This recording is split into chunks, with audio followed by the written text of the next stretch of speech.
From Swindon to Gloucester, the main line follows the so-called Golden Valley route through the southern Cotswolds. The lower part of this valley, around Stroud, was once home to a major textile industry, and the Great Western operated first rail motors, then auto trains from Gloucester for the 16 miles out to Chalford. This service, for long in the hands of 14XX Class 042 tanks, lasted until November 1964.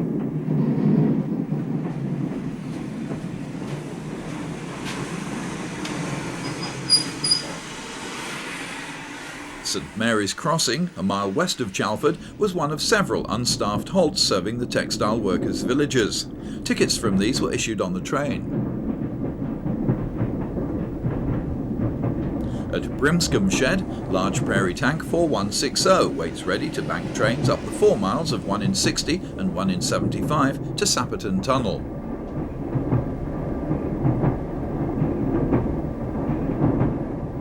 Gloucester Central, terminus for the auto trains and an important mainline junction. With no need for engine run-round movements, the auto trains had many of the operating advantages of the diesel units of a generation later. Several of the 042 tanks are preserved, but their modest power does restrict their usefulness on today's crowded tourist trains.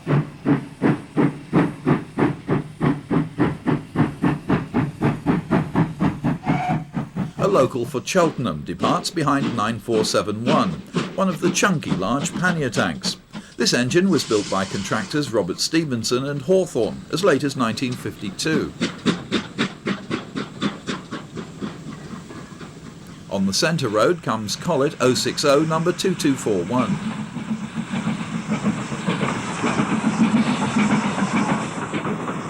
One of Hawksworth's very handsome County Class 460s, County of Warwick, built in 1947. The double chimneys, later fitted to this class, improved their performance considerably, but they still suffered a rather mixed reputation.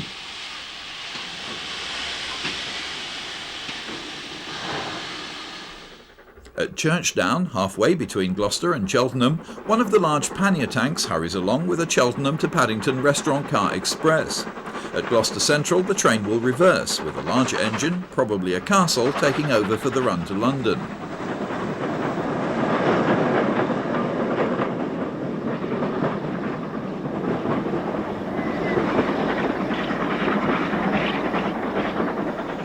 A grimy Castle heads a mixed freight towards Cheltenham in the summer of 1964, just months before withdrawal. 9Fs were common between Cheltenham and Gloucester, both on the western route and on the Midland main line from Birmingham to Bristol, which shares the route between the two towns. 92024 is one of the 10 machines delivered with a Franco Crosty boiler. By this time, however, the Crosty equipment had been decommissioned.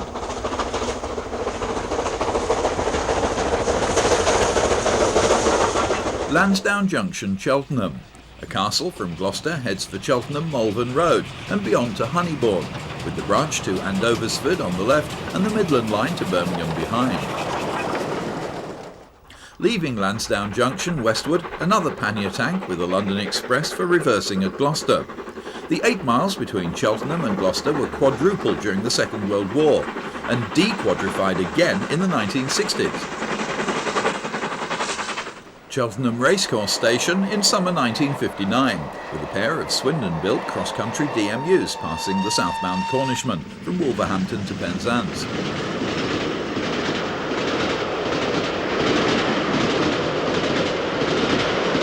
(1964) and a Castle leaves Greet Tunnel and heads north through Winchcombe, bound for Birmingham Snow Hill and Wolverhampton Low Level.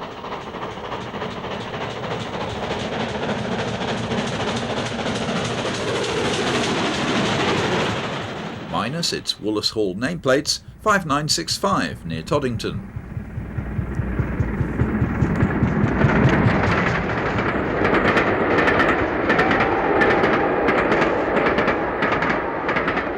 With the Cotswolds rising behind, a hazy evening sun highlights a double chimney castle speeding north past the site of Laverton Halt, between Toddington and Broadway.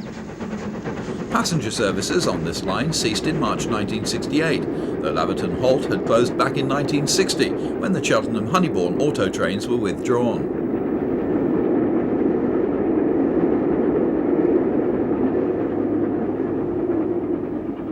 Another castle follows, carrying a stopping passenger headcoat.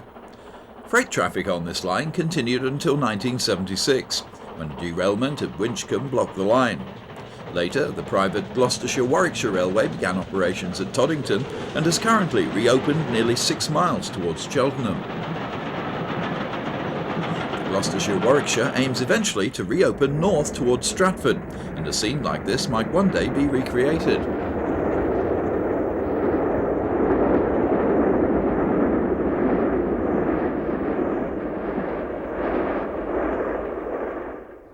Now to Cheltenham South and Leckhampton Station, on the cross-country branch from Cheltenham to Kingham. It's 1962, last summer of the line's operation.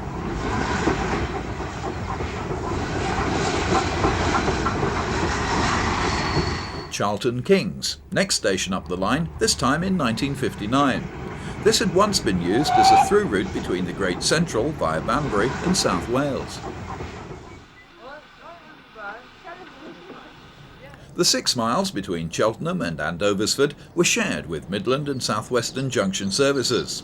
Class U Mogul 31808 nears Journey's End, with the Southampton Cheltenham all stations, the furthest north reached by Southern engines on a daily basis. The MSWJ was to close in September 1961. Kingham Station on the Paddington-Worcester Main Line.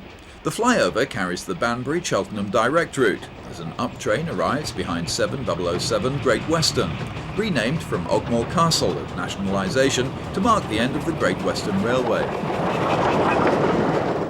The east side branch platform served local trains from the Banbury direction, though by the time this scene was filmed in 1960, these had been cut back to Chipping Norton.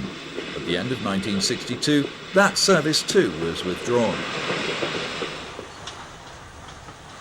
This main line was originally built as the Oxford, Worcester and Wolverhampton, nicknamed in Victorian times the Old Worse and Worse. Today it's marketed as the Cotswold Line and is single track for considerable stretches.